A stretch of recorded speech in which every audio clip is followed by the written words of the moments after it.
नमस्कार, मैं चंदन कुमार और आप देख रहे हैं अंगवानी। युवा मोहतरा की संसद से बर्खास्तगी के बाद जो उनकी सांसदी छीन ली गई थी, इसके बाद उनको लोकसभा से नोटिस आया उनके अपने आवास खाली करने का। जो उनका आवास है, ठीक है, मेरे पीछे आप देख रहे हैं, जैसा कि मैंने बताया आपको कि 9 टेलीग्राफ लेन उनका आवास है दिल्ली में। उस आवास को अपने पास रखने के लिए वो दिल्ली हाई कोर्ट में उन्होंने अर्जी लगाई थी।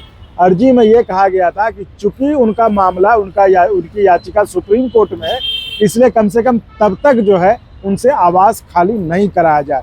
तो दिल्ली हाई कोर्ट में सुनवाई में क्या हुआ, उन्हें राहत मिली या नहीं मिली, ये हम उमेश शर्मा जी, सुप्रीम कोर्ट वकील उमेश शर्मा जी से पूछते हैं। उमेश जी, स्वागत है। क्या हुआ इसमें, महुआ जी को राहत मिली या नहीं? कल नहीं, राहत तो अभी कोई नहीं मिली, क्योंकि कल केस आया जब उनका एडमिशन पर, तो उन्होंने जो भी सबमिशन किया तो ये हुआ कि अभी सुप्रीम कोर्ट में जो उनके एक्सपल्सन का विषय है, जो उनको निष्कासन किया गया है, वो सुप्रीम कोर्ट में सुनवाई में 3 जनवरी को आ रहा है। तो इसको लेकर उन्होंने कोशिश की कि तब तक मेरा बंगला रहने देना चाहिए था, ऐसा बहुत सारी लीगल बातें बोली गई, लेकिन वो हुआ कि उस सुनवाई के बाद हम इसको कंसिडर करेंगे।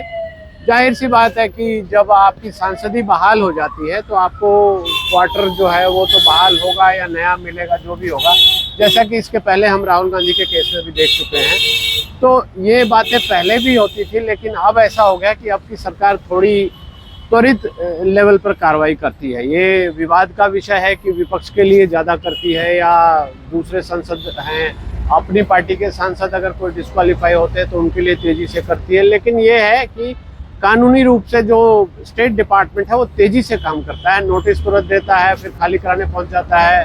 तो ये राहुल गांधी में भी ऐसा हुआ और भी पहले भी कई जगह ऐसा हुआ है, और अब की बार इनके भी केस में ये चीज़ बड़ी तेज़ी से हुई है। सांसदी गई, उसके थोड़े दिन बाद तुरंत जो है मतलब नोटिस आ गया कि आप खाली कीजिए। तो यानी कि कुल मिला के जो राहत वो चाहती थी वो नहीं मिला। वो चाहती स्टे ऑर्डर जिसको हम बोलते हैं, कोर्ट से रेस्ट्रेन कर दिया जाए कि ये ग्राउंड जो पिटीशन में है तब तक कंसीडर की जा रही है और आप रेस्ट्रेन रहिए, वो ऐसा कोई ऑर्डर नहीं मिला है।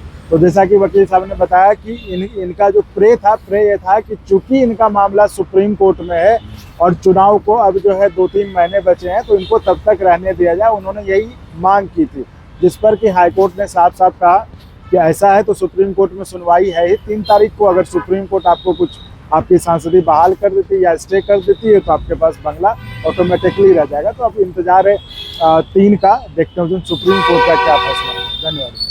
और अगर आपको अच्छा लगा तो एक बार और आपको मैं कहना चाहूँगा कि आप इसको प्लीज़ सब्सक्राइब और शेयर करते रहें, ताकि हमारा भी मनोबल और सपोर्ट बना रहे।